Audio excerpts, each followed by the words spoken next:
को हम सुनामी कहते हैं। देखिए सुनामी जो है वो एक जापानी भाषा का शब्द है जिसे कहते हैं तटीय तरंग। सुनामी हमेशा तभी क्षति पहुंचाती है जो समुद्र के किनारे पहुंचती है तब।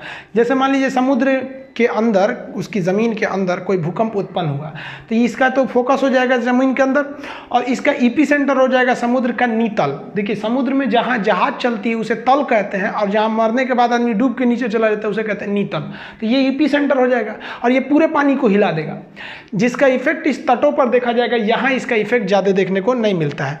यहाँ समझिए कि जो सुनामी होती है इसमें तीन ही चीज़ें होती हैं, या तो इसका वेवलेंथ, आयाम और स्पीड। आयाम का मतलब होता है ऊंचाई, वेवलेंथ का मतलब होता है कितनी लंबी तरंग है, ये चीज़ें होती है। अब जैसे देखिएगा बीच समुद्र में जब सुनामी चलती है तो ये तरंग ज़्यादा खतरनाक नहीं होती है, लेकिन जो तट पर पहुँचती है तो ही ज़्यादा खतरनाक हो जाती है।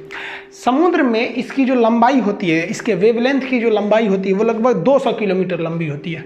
200 किलोमीटर लंबी लंबी तरंगें चलती हैं बीच समुद्र में, जिसका नतीजा होता है कि बीच समुद्र में अगर कोई जहाज है, कार्गो जहाज, इसके नीचे से अगर कोई सुनामी चली जाएगी ना तो पता ही नहीं चलेगा। इतनी लंबी तरंग होती है और उसकी ऊंचाई भी बहुत कम होती है। अब मान लीजिए कोई बहुत लंबा धागा है, उसको हल्का से उठा भी दीजिएगा तो पता तो नहीं चलने वाला है।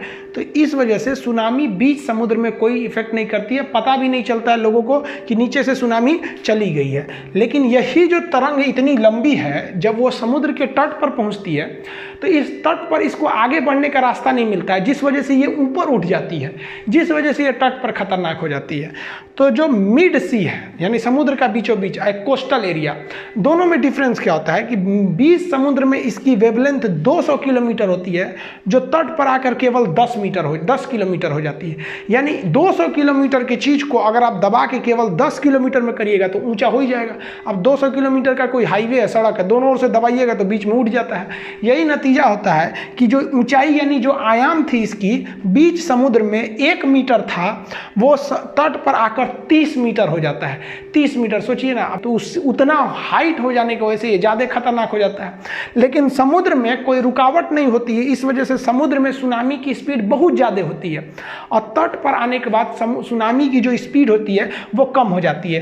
तट पर देखेंगे तो इसकी ऊंचाई बढ़ जाती है लेकिन स्पीड थोड़ा सा कम होता है, लेकिन वाटर लेवल इतना ज़्यादा हो जाता है कि इसके नुकसान इतना भयानक हो जाता है। जैसे देखिए ये पानी वाली जहाज है, एम्बैंकमेंट तोड़ के शहर में घुस गई है और ये पानी वाली जहाज समुद्री चीज को शहर में फेंक देता है, इतना ज़्यादा लॉस होता है। जापान तो इसका भुक्तभोगी है। अब आप देखिए ना, ये पानी वाली जहाज को उठा के लाया था समुद्र और शहर में फेंक दिया था और एक बिल्डिंग के ऊपर ये पानी वाली जहाज को फेंकना पड़ा था। 2011 में जो जापान में सुनामी आई थी, वो समुद्र के नीचे जो भूकंप आया था वो उसकी तीव्रता इंटेंसिटी 9 रिक्टर स्केल पे था, इतना भयानक था। तो ये कुदरत जो है ना वो दिखा देती है कि हम जब चाहें इंसान को ध्वस्त कर सकते हैं। तो इससे बहुत ज़्यादा लॉस होता है। इससे बचने का एक उपाय होता है जिसको हम लोग टेक्निकल भाषा में डार्ट कहते हैं। डार्ट का फुल फॉर्म होता है deep ocean assessment and reporting of tsunami. ये क्या होता है कि इसके 2 डिवाइस होते हैं, एक समुद्र में ये तैरते रहते हैं, इसको लगा दिया जाता है।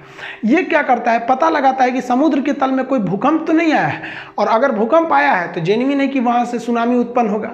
तो जब सुनामी उत्पन्न होता है तो उसके 8 घंटे पहले ये डार्ट नाम का मशीन सिग्नल भेज देता है अपने बेस सेंटर पे। जैसे अंडमान निकोबार में डार्ट मशीन को लगाया गया है और इसका जो सेंटर है वो कहाँ पे बनाया गया है, हैदराबाद में। अंडमान निकोबार में भी यहीं से चेतावनी दे दी जाएगी 8 घंटा पहले।